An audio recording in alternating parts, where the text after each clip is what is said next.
नमस्कार। दादी नानी के कहानियों के इस खुले मंच पर एक बार फिर आप सबों का स्वागत है। ये आपके सहयोग और समर्थन का ही परिणाम है कि ये कहानियाँ लगातार एक एक करके बढ़ती जा रही है। और आज की श्रृंखला में जो कहानी आपके लिए लेकर आई हूँ वह है करामाती धन। तो आइए सुनते हैं। एक गांव में दो बहनें रहती थीं, अंजू और मंजू। दोनों बहुत ही समृद्ध परिवार में ब्याही गई थीं, इसलिए दोनों में से किसी को कोई कमी नहीं थी। एक ही गांव में रहती थीं, इसलिए छठी या कोई विशेष अवसर पे दोनों आपस में मिलती रहती थीं और दोनों में बहुत प्रेम था। एक समय की बात है कि अंजू के पति कुछ सामान लेके शहर जा रहे थे। रास्ते में लुटेरों ने उनके पैसे और सामान सभी लूट लिए। शहर में रहने वाले सेठ को यह विश्वास नहीं हुआ और उनको इसका हर्जाना देना पड़ा। घर की स्थिति बहुत खराब हो गई। एक दिन अंजू बाहर बैठी थी तो उसे पता चला कि मंजू को एक बेटा हुआ। वो बहुत ही हर्षित हुई और सोची कि चलो मंजू के घर चलते हैं। लेकिन समय बीतता गया और वो नहीं जा पाई।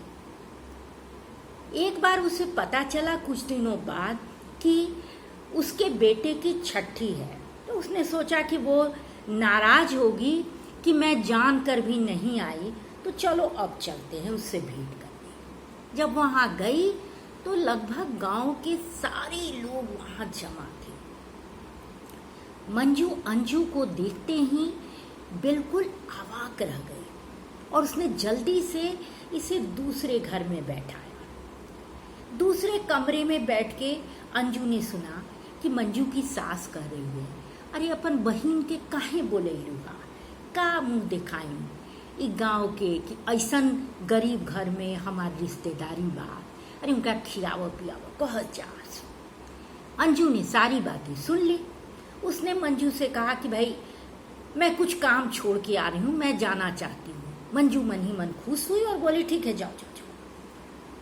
अंजू चली गई। समय हमेशा एक सा नहीं रहता। अंजू कढ़ाई बहुत अच्छा करती थी। उसने एक दिन अपनी बनाई हुई एक साड़ी अपने पति गोलू को दिया और कहा कि शहर में देखो, यदि कम दाम भी मिले तो इसको बेच आना। शहर में वह एक कपड़े के व्यापारी के घर गया और कपड़े के व्यापारी को वो साड़ी पसंद आ गई और उसने उसे खरीद लिया। अंजू का मन बढ़ा और उसने धीरे धीरे एक एक करके जोड़ जोड़ के साड़ियां बनाना शुरू किया। एक दिन उस व्यापारी के घर एक बहुत बड़ा सेठ आया था, जिसके घर दीदी, दादी, बहन ऐसे करके बहुत सी महिलाएं थी जो उनकी रिश्तेदार थी। उसे एक ही तरह की साड़ी सबों के लिए खरीदनी थी, तो उसे साड़ी बहुत पसंद आई। उसने सेठ से कहा कि यदि इस साड़ी का 10 साड़ियां तुम मेरे को दोगे तब तो हम ये साड़ी ले जाएंगे, नहीं तो हम किसी दूसरे दुकान पर जाते हैं। सेठ ने गोलू से पूछा। गोलू ने कहा कि ठीक है, मैं अपनी पत्नी से पूछ के बताऊंगा। गोलू जब अपनी पत्नी से पूछने गया तो अंजू ने कहा कि एकदम लाइए, मैं उसे जरूर पूरा करूंगी। और अंजू ने 10 साड़ियां बना के खूब सुंदर डिजाइन उसमें डाल के दे दिया। गोलू जब वहां पहुंचा तो सेठ को ये साड़ियां बहुत पसंद आई और उसने मुंहमांगे दाम में उसे खरीद लिया। व्यापारी बहुत प्रसन्न हुआ। उसने कहा कि भाई गांव में तुम इतने दूर आते हो, गांव से क्या करोगे गांव में, मैं तुम्हें एक छोटा सा घर दे देता हूँ, तुम अपनी पत्नी के साथ शहर में रहो और जो भी साड़ियों की मांग होगी वो तुम बनवा देना। गोलू तैयार हो गया और अंजू और गोलू शहर में रहने लगे। मंजू के कान तक भी ये बातें पहुंची। अब उसको लगता था कि हमें पता चले कि आखिर बात क्या है, लोग झूठ में अफवाह फैलाते हैं या सचमुच ये बात है। तो उसने बहाना करके एक आदमी को शहर भेजा कि हमारे बेटा का मुंडन है और उसको आना है।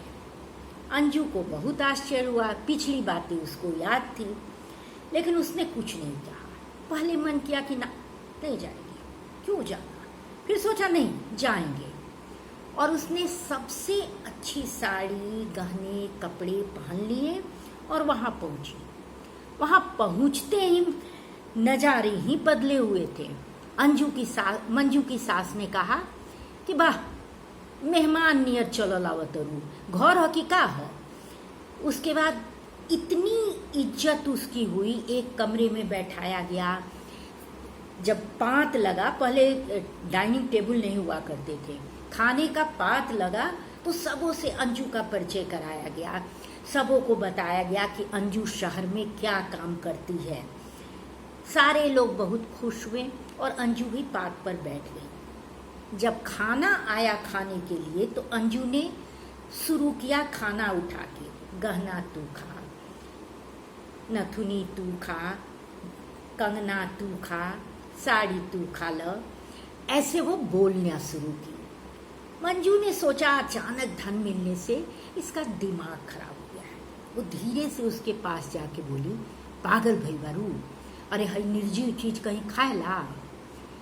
अंजू बोली कि हम कहा जानी बहन, पिछला बार भी तो हम ही रही, ई साड़ी ना रहे, ई गहना ना रहे, तो पिछला बार तो हमार कोई इज्जत ना रहे, थोड़ा लाज लगत रहे परिचय भी करावे में, और आज पूरा पार्टी में तू हमरा के बैठेले बारू, तो हम कहा जानी। हमरा खातिर तो यही करामाती धन बा जे हमरा के समाज में मिलैलस, इज्जत दिवैलस। मंजू के लिए कोई जवाब नहीं था। खाना खत्म हुआ, सारे लोग अपने अपने घर चले गए। मंजू और अंजू तो एक कथानक के किरदार थे। ऐसा नहीं कि ये बातें अब नहीं होती है, अभी भी अमीरी गरीबी की जो खाई है कम नहीं हुई है। धन के कारण अच्छे अच्छे रिश्ते तो टूट जाते हैं। लोग अपने गरीब रिश्तेदारों को अपने समाज में, अपने साथी संगति से परिचय कराने में भी शर्म महसूस करते हैं। अपवाद हैं, ऐसा नहीं है कि अपवाद नहीं है, लेकिन अपवाद कभी भी नियम या कभी भी सामान्य रूप में नहीं स्वीकार किया जा सकता है। तो इस करामाती धन के करामात आप सभी सोचिए। मैं भी चलूं अगले हफ्ते की तैयारी करने, फिर आऊंगी एक नई कहानी के साथ। नमस्कार।